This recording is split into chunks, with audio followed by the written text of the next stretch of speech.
Definite आपके साथ होगा। यशाया 43 उसकी 1 और 2 आयत। हे इज़राइल तेरा रचने वाला और तेरा, हे याकूब तेरा सृजनहार यहोवा यूं कहता है, मत डर क्योंकि मैंने तुझे छुड़ा लिया है और मैंने नाम लेकर तुझे बुलाया है और तू मेरा ही है। जीसस ने क्या कहा? इज़राइल मतलब आप, याकूब मतलब आप, मत डर, मैंने तुझे छुड़ा लिया, तेरा नाम लेकर तुझे बुलाया। उसने आपको छुड़ाया कि नहीं छुड़ाया? शैतान से छूटे कि नहीं छूटे? पाप से छूटे कि नहीं? नाम लेके उसने बुलाया कि नहीं? अब आगे पढ़ेंगे। जब तू जल में होके जाए मैं तेरे संग रहूंगा, नदियों में होके चले वो तुझे ना डुबो पाएंगी, जब तू आग में चले तो तुझे आंच ना लगेगी, उसकी लौ तुझे जला ना सकेगी। अब आता है दूसरा पार्ट। मैं मसीह में आया, वायदे सुने, कबूल किए, चलना शुरू हुए। अब आता है मेजर पार्ट, मेन पार्ट, जो मेरे और छुटकारे के बीच की सीढ़ी है। जिस तरह याकूब को सीढ़ी दिखी, खुदा ने कहा मैं तुझे ये दूंगा, ये दूंगा, ये दूंगा, ये दूंगा, ये दूंगा। ओके, अब वो चला गया लाबान के घर में। वो 20 साल उसको लगे तैयारी में, जो खुदा ने कहा था।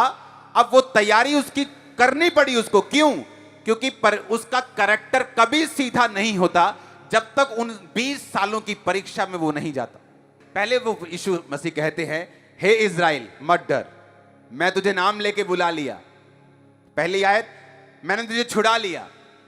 अब जब आप छुड़ा लिए गए, आप बुला लिए गए, तो दूसरी आयत शुरू होती है। अब कहता है जब तू जल में से होकर जाएगा। बोलो अपने पड़ोसी को, जब तू जल में होकर जाएगा। बोलो, पूछो पड़ोसी को, जब लिखा है कि अगर लिखा है? क्या लिखा है? जब मैं आपको मान लो ऐसा बोलूं कि जब मैं तुझे लुधियाना भेजूंगा, हां मैं तुझे लुधियाना भेज रहा हूं, जब फिलौर आए, हां जलंधर से लुधियाना भेज रहा हूं, पहले फगवाड़ा आएगा, गुराया, फिलौर, हां ऐसा आएगा। जब फिलौर आए तो तू वहां मत जाना, तू थोड़ा इधर मुड़ जाना। जब यानी फिलौर आएगा ही आएगा। जहां मैं तुझे भेज रहा हूं, मैं तुझे भेज रहा हूं, अच्छा मैं तुझे खामरा चर्च भेज रहा हूं, जब खामरा का गेट आए तो अंदर चले जाना, 1 किलोमीटर में चर्च आ जाएगा। खामरा चर्च का गेट गायब तो नहीं होगा कभी भी, मतलब वो तो रहेगा ना। जब परमेश्वर बाइबल यूज करती है, जब का मतलब है ये डेफिनेट आपके साथ होगा। आमीन मत बोलो, ये परीक्षा है ये होगी पर जरूर। हालेलुया। जब आ गया, जब का मतलब है कि this is going to happen, ये होगा ही होगा आपके साथ, 100% होगा। अगर आप बुलाए गए हैं तो, अगर आप हीलिंग के लिए आए, जस्ट देखने के लिए आए हैं तो स्वागत है, कोई प्रॉब्लम नहीं है। देखो, परखो, चेक करो। जो हीलिंग ले रहे हैं उनके घर में जाओ, चेक करो खरीदे हुए तो नहीं है, बिके हुए तो नहीं, सब चेक करो, कोई प्रॉब्लम नहीं। लेकिन अगर तुम सचमुच उस जीवन को जीना चाहते हो जो परमेश्वर बाइबल में वायदा करता है, तो मैं उस जीवन की बात कर रहा हूं। परमेश्वर कहता है जब तू पानी में से जल में होके जाएगा मैं तेरे संग रहूंगा। उसने ये नहीं कहा जब तू जल में से होके जाएगा तो मैं तुझे जाने नहीं दूंगा, मैं तुझे बचा लूंगा, मैं किश्ती भेज दूंगा, मैं तुझे जल में होकर जाने नहीं दूंगा। उसने कहा जब तू जल में होके जाएगा मैं तेरे साथ रहूंगा। नदियों में होके जाएगा तुझे डुबो ना पाएंगी। और जब तू आग में चलेगा, अगर कोई व्यक्ति आग के पास चला जाता है तो भागता है वहां से, हाँ फटाफट भागता है कि यार गर्मी है यहां। तंदूर के पास अगर चले जाए तो वहां से फटाफट निकलता है कि गर्मी है। लेकिन जीसस क्राइस्ट ने कहा जब तू आग में चलेगा, यानी जब तेरी परख की आग तुझ पे होगी तो तू भाग नहीं सकेगा। तू जल्दी में उस आग को पार नहीं कर सकता। अगर यीशु मसीह ने सोचा है तुझे बंदा बनाना है और इसके लिए चाहे तेरा वीजा 10 साल रोकना पड़े, वो रोक देगा 10 साल के लिए। और तू उस गरीबी की आग में से चल के जाएगा हर दिन, 1 दिन, 2 दिन, महीना, 2, 3 साल, दूसरा साल, तीसरा, चौथा, 5वां, 6वां, 7वां, 8वां, 9वां, 10। आपको लगेगा कि मैं इस आग को पार क्यों नहीं कर पा रहा हूं, मैं क्यों इस आग को दौड़ के पार नहीं कर सकता? क्योंकि जीसस क्राइस्ट में उस आग को दौड़ कर पार नहीं करने देंगे। अगर वो जीसस क्राइस्ट में एक परमानेंट छुटकारे की ओर लेके जा रहे हैं तो, अगर वो छुटकारा तुम्हारे वंशों का उसने सोचा हुआ है और एक ऐसा छुटकारा सोचा है जो तुम्हारे मृत्यु जीसस क्राइस्ट के आने तक तुम्हारे पास रहेगा। मैं उस छुटकारे की बात कर रहा हूं। ये तुमसे वापस नहीं जाएगा। तुम्हारी इज्जत बढ़ेगी, ब्लेसिंग्स बढ़ेंगी। आमीन। ऊंचा चाहिए मेरे को, आमीन। वो कहता आग में से तब तू होके, क्या लिखा है, भागेगा कि चलेगा? बोलो पड़ोसी को, बोलो क्या लिखा है। बोलो बोलो क्या लिखा है, एक दूसरे को बताओ क्या लिखा है। हां, क्या लिखा है? चलेगा कि भागेगा? आग का जो इब्रानी शब्द है वो है 1980 शब्द हलाक। हलाक जो शब्द है ये 3212 शब्द से लिया गया, जिसका मतलब है यालाक। यालाक का मतलब है, अगर आप नीचे उसे पढ़े तो उसका मतलब है ग्रो।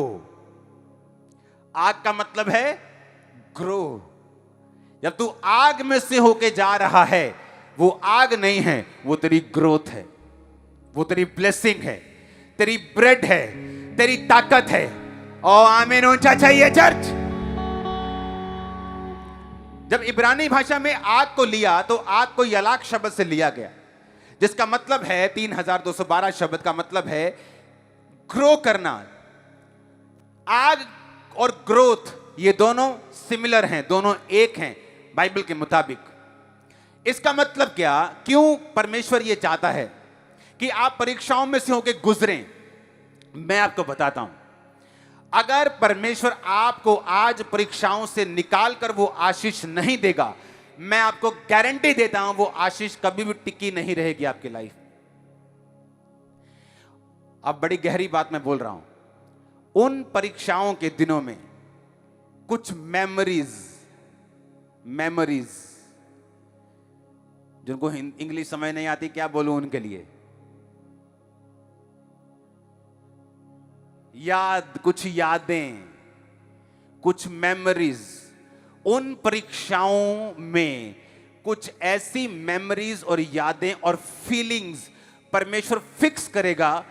जब आप उन परीक्षाओं से निकलकर टॉप प्लेसेस पर होंगे, वो फीलिंग्स, वो मेमोरीज और यादें आपको गिरने से बचाएंगे।